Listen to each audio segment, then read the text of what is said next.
Assalamualaikum warahmatullahi wabarakatuh. Alhamdulillahirabbil alamin. Arsala rasulahu bil huda wa dinil haq liyudhhirahu ala dini kullih walau karihal kafirun walau karihal musyrikun walau karihal munafikun walau karihal mu'anidun. Asyhadu an la ilaha illallah wa asyhadu anna Muhammadan abduhu wa rasuluh. Allahumma shalli ala sayyidina Muhammad wa ala alihi wa sahbihi ajmain. Qala Rasulullah sallallahu alaihi wasallam, khairukum man ta'allama al-Qur'an wa 'allamahu. Shadaqallahul azim wa sadaqa Rasulullahil karim.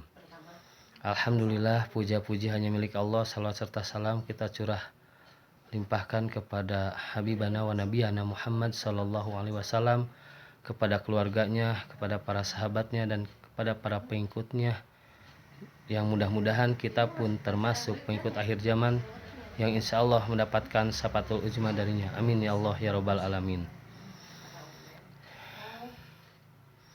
Anak-anak kelas 9, alhamdulillah kita bertemu lagi di pembelajaran baca tulis Al-Qur'an. Namun di sini di dalam mempelajari Al-Qur'an kita pun harus paham dari ilmu tajwid dan juga makhrajul huruf selain membaca, karena penunjang membaca itu adalah ilmu tajwid dan huruf. Di sini di dalam ilmu tajwid langsung saja saya akan menjelaskan hukum bacaan nun mati atau tanwin. Di sini ada hukum bacaan nun mati atau tanwin terbagi ke dalam 4 bagian. Yang pertama iqlab. Di situ ada gambarnya, di PowerPoint ada iqlab ya. Di sini iqlab. Yang ke selanjutnya ijhar. Yang selanjutnya idgham. Yang selanjutnya ikhfa. Walaupun ini kurang berurutan. Dimulai dari ijhar dulu. Ijhar artinya jelas bacaan nun mati atau tanwinnya. Huruf ijhar ada 6. Alif ha, ain ha, gin kha. Yang kedua adalah idgham. Idgham artinya memasukkan huruf nun mati atau tanwin ke dalam huruf ijhar. Ke dalam huruf idgham. Huruf idgham yaitu ya, waw, mim, nun, lam, ro. Yang selanjutnya iqlab. Iqlab artinya mengganti nun mati atau tanwinnya. Dan huruf iqlab ada 1, yaitu ba. Yang terakhir adalah ikhfa. Ikhfa artinya samar membaca hukum nun mati atau tanwinnya. Hurufnya ada sisa dari ijhar, idgham, iqlab, yaitu ta, tha, jim, dal, zal, zai, shin, shin, sod, dod, to, zo, fa, qaf, kaf. Itu semuanya huruf-huruf dari ijhar, idgham, iqlab, dan ikhfa. Selanjutnya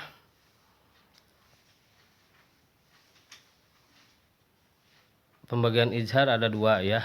Ada ijhar hoqi, ada juga ijhar wajib.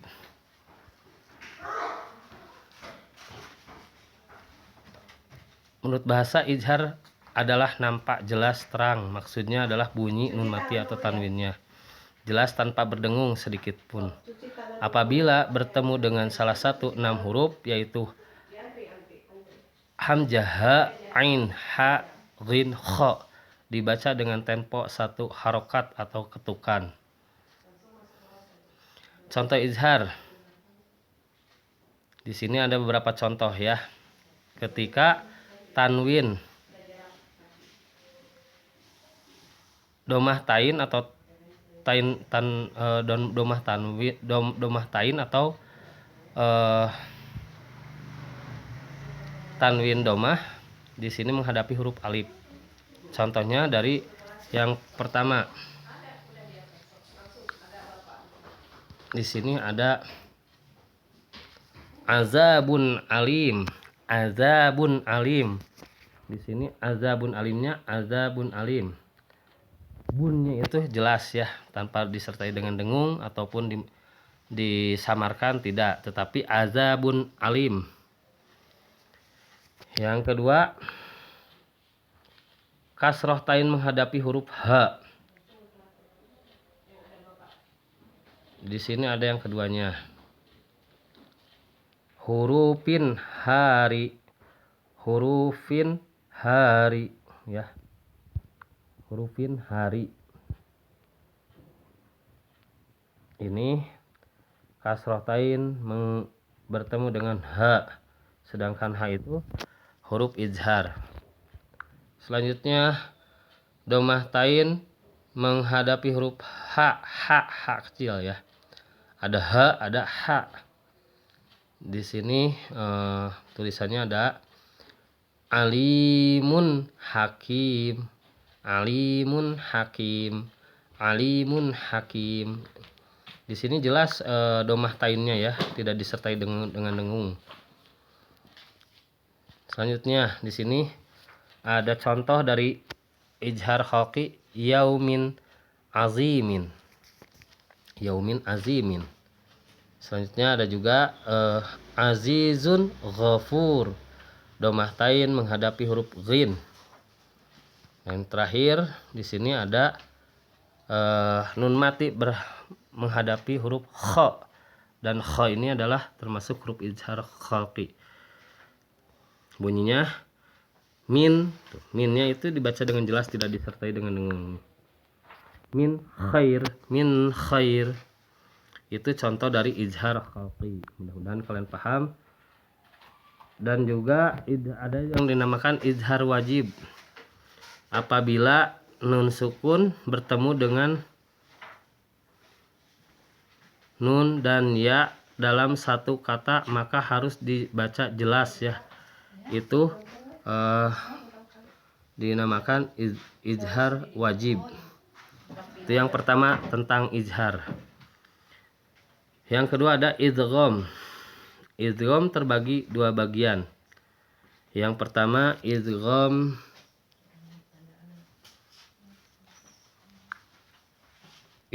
bigunah.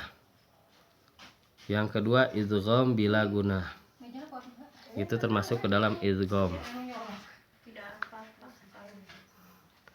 Idgham bigunah menurut bahasa bigunah adalah meleburkan atau memasukkan dengan berdengung apabila bertemu dengan salah satu huruf dari 4 huruf idgham, yaitu ya, waw, mim, nun. Dibaca, adapun cara membacanya adalah dengan meleburkan atau memasukkan bunyi huruf yang pertama kepada huruf sesudahnya, sehingga bunyi huruf yang pertama tidak terdengar lagi dan harus dibaca dengan sepanjang 2 harokat atau 2 ketukan. Ini contoh idgham bigunah. Ketika nun mati bertemu dengan waw. Contohnya adalah sin wa nun.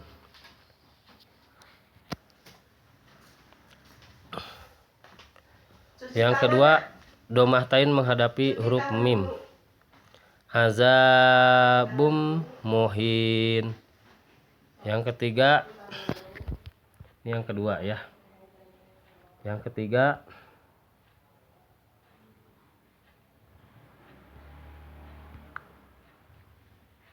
ketiga ada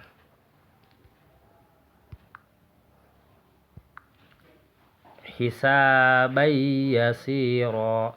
Hisabai yasira. Yang keempat, ketika kasroh tain bertemu dengan nun. Jannatin naim. Diulang, jannatin naim. Itu contoh dari idgham bigunah. Selanjutnya ada idgham bila gunah. Idgham bila gunah menurut bahasa idgham bila gunah adalah meleburkan atau memasukkan tanpa dengung. Maksudnya adalah bunyi nun mati atau tanwin dilebur atau dimasukkan ke dalam huruf yang menyambutnya tanpa berdengung apabila bertemu dengan salah satu huruf lam dan ro. Jadi huruf idgham bilaguna itu adalah ada dua. Kalau udah dua itu bahasa Jawanya itu adalah loro ya, atau lam dan ro. Dibaca dengan tempo huruf satu harokat atau satu ketukan. Adapun cara membacanya adalah meleburkan, memasukkan bunyi huruf yang pertama ke huruf sesudahnya, sehingga bunyi huruf yang pertama tidak terdengar lagi, tapi tidak boleh dibaca dengung. Contoh idgham bilaguna. Di sini ada domahtain menghadapi huruf ro. Ghafurur rahim, ghafurur rahim. Ada yang kedua milladunhu, milladunhu. Yang ketiga aduwwul laka. Yang keempat nun mati menghadapi huruf ro. Mir rabbik. Itu dari contoh idgham bilaguna. Yang ketiga ada iklab. Iklab menurut bahasa adalah menukarkan atau mengganti. Maksudnya adalah merubah bunyi nun mati atau tanwin menjadi huruf mim mati apabila disambut dengan huruf ba. Dibaca tempo 2 sampai 2,5 harokat atau ketukan. Cara membacanya adalah mengganti suara nun sukun atau nun matinya atau tanwin menjadi mim sukun dan disertai dengan dengung selama 2 harokat. Contohnya nun mati menghadapi huruf ba, mim ba. Yang kedua sami'um basir. Yang ketiga layum bazan, layum bazan, layum bazan. Itu adalah contoh dari iklab.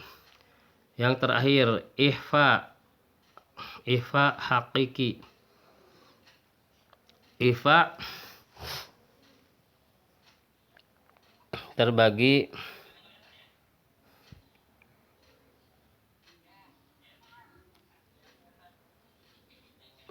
ke dalam 3 bagian. Yang pertama ifa'la, ifa'usat, dan ifa adni.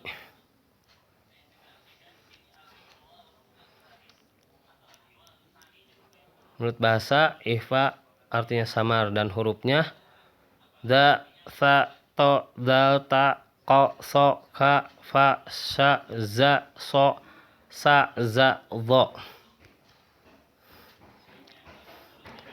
Membaca nun mati atau tanwin dalam bahasa bacaan ifa berbeda dengan bacaan dalam iklab, idgham dan izhar, sebab dalam bacaan ifa bunyi nun mati harus dibaca condong kepada makhraj huruf ikhfa yang menyambutnya, sehingga seorang qori Al-Quran harus memahami semua makhraj huruf ikhfa dengan baik. Contoh ikhfa unzila, nun mati menghadapi za. Naq'an fawasat, naf'an fawasat. Yang ketiga kiraman katibin.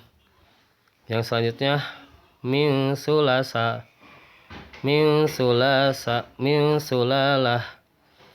Nun mati menghadapi huruf sin, min sulalah. Yang selanjutnya qauman dha, qauman dhallin. Fathah tain menghadapi huruf do. Dan di situ ada contohnya. Ifa a'la adalah apabila ada nun mati atau tanwin bertemu dengan huruf ikhfa a'la. Ini yaitu ikhfa yang paling tinggi. Artinya bacaan ikhfanya lebih lafa daripada gunahnya. Cara membacanya adalah ketika menyuarakan nun mati ujung lidah hampir menyentuh pangkal dua buah gigi atas sesuai makhraj. Ikhfa usat adalah apabila ada nun mati atau tanwin bertemu dengan salah satu huruf ikhfa berikut: fa, ja, jim, da, zal, zai, sin, shin, so, do, to, fa. Itu adalah huruf daripada ikhfa usad. Ikhfa adna yaitu apabila ada nun mati dan tanwin bertemu dengan huruf qaf dan kaf. Cara membacanya menjadi seperti Ikhfa adna yaitu ikhfa paling rendah, artinya bacaan ikhfanya lebih pendek daripada gunnah. Mungkin itu pembelajaran kita hari ini. Mudah-mudahan kalian bisa memahami dan bisa mempraktekkan ketika kalian membaca Al-Quran, khususnya hukum nun mati atau tanwin ke dalam Al-Quranul Karim. Dan untuk bacaan Qurannya, kalian membaca surat dari surat An-Nisa ayat 4 ya. An-Nisa ayat 4 melalui voice note atau melalui video boleh. Dan juga kalian mencari dari Al-Quran hukum nun mati atau tanwin. Mungkin itu saja pembelajaran kali ini. Mudah-mudahan kita selalu dipahamkan dan dimudahkan dalam mempelajari Al-Quran. Kita akhiri dengan doa akhir majelis. Subhanakallahumma bihamdika asyhadu an la ilaha illa anta astaghfiruka wa atubu ilaik. Mohon maaf bila ada kesalahan. Assalamualaikum warahmatullahi wabarakatuh.